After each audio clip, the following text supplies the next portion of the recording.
Salut à tous, c'est encore votre frère, le Master Teacher Sorin.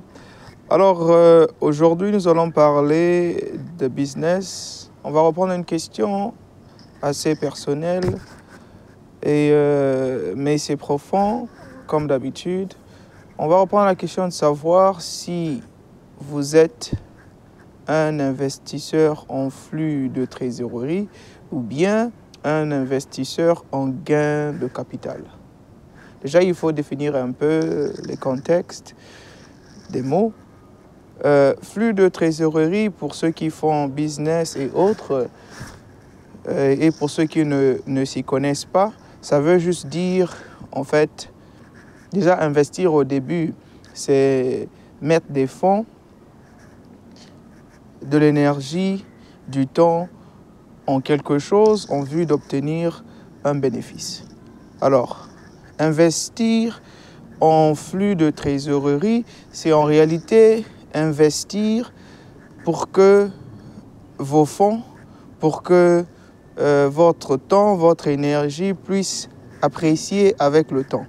C'est-à-dire que la différence est telle qu'avec investir en gain de capital, c'est que quand vous investissez en gain de capital, par exemple, quelqu'un aujourd'hui va acheter un produit, il veut de l'argent rapide et il va le revendre à un prix qui est un peu plus coûteux s'il l'a acheté à bas prix. Et ça, c'est investir pour le gain de capital. Alors, investir pour le flux de trésorerie, c'est en réalité comme le business le plus connu dans ce domaine-là, ce qu'on appelle en anglais le cash flow, c'est l'immobilier. L'immobilier, en réalité, c'est quoi? C'est que dès le début déjà, vous savez que vous avez acheté un terrain et ce terrain-là, quand vous allez construire dessus, déjà si vous avez des locataires, ils vont déjà commencer à vous payer et vous pouvez déjà ajuster. Avec le temps, la parcelle peut prendre de la valeur et ça ne fera que s'ajouter. Et ce n'est pas quelque chose qui se fait à courte durée, souvent c'est à long terme. Et dans le flux de trésorerie, le cash flow, il y a deux types de flux de trésorerie.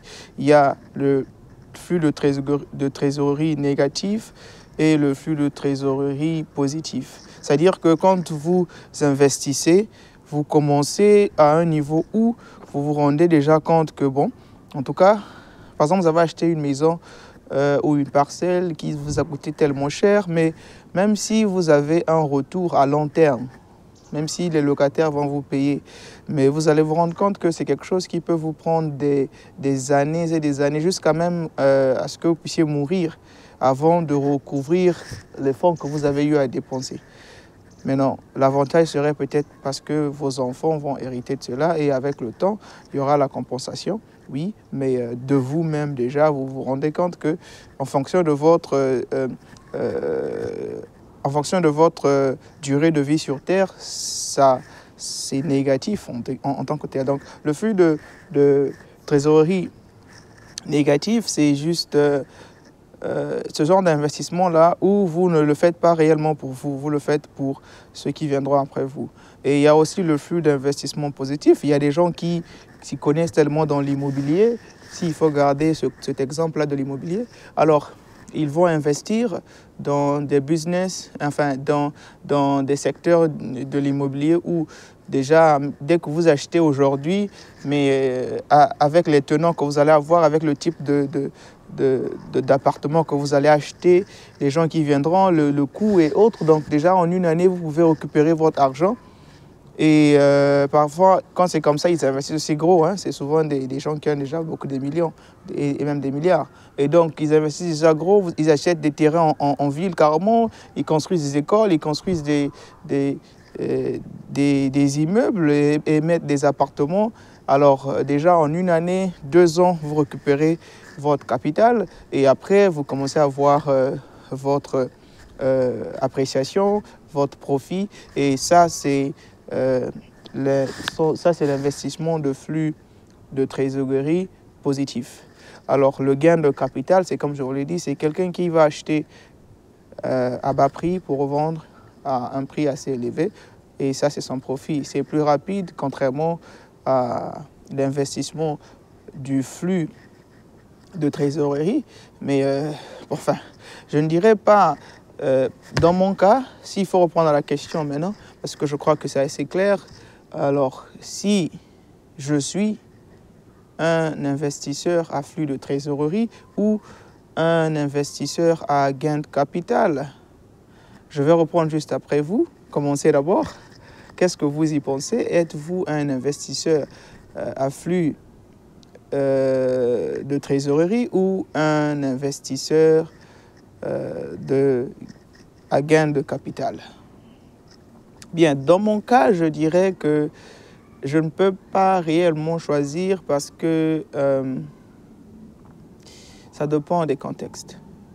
De façon naturelle, nombreux iront dans ce contexte-là de flux de trésorerie parce que c'est à long terme et voilà, c'est assez durable. Mais le contexte diffère.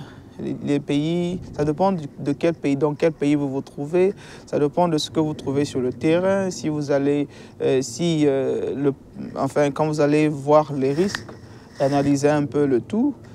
Alors, l'argent rapide, parfois aussi, ça peut te sauver parce que si vous êtes là-bas pour longtemps, si vous êtes là-bas, vous voulez fonder une famille là-bas, donc les objectifs que vous avez en tête, la spécification même de ces objectifs-là fera de sorte que vous puissiez faire la balance. La majorité des gens, des grands businessmen, ont souvent peut-être 80% des investissements à gain de capital et peut-être 20% des investissements à flux de trésorerie. Et souvent, quand c'est 50-50, c'est encore mieux. Mais là, il faudrait déjà être à niveau d'avoir assez d'argent parce qu'il y a des investissements à flux de trésorerie qui ne vont pas vous servir de votre vie. Ça servira à ceux qui viendront après vous. Donc, c'est un peu dans ce contexte-là. En tout cas, je vous laisse réfléchir sur cette petite question qui consiste à savoir quel type d'investisseur vous êtes. Si vous n'êtes pas encore intéressé dans les business actuellement, au futur vous pensez... Parce que je crois que peut-être devenir entrepreneur ou businessman, ce n'est pas pour tout le monde, mais investir, c'est pour tout le monde. Investir, c'est pour tout le monde.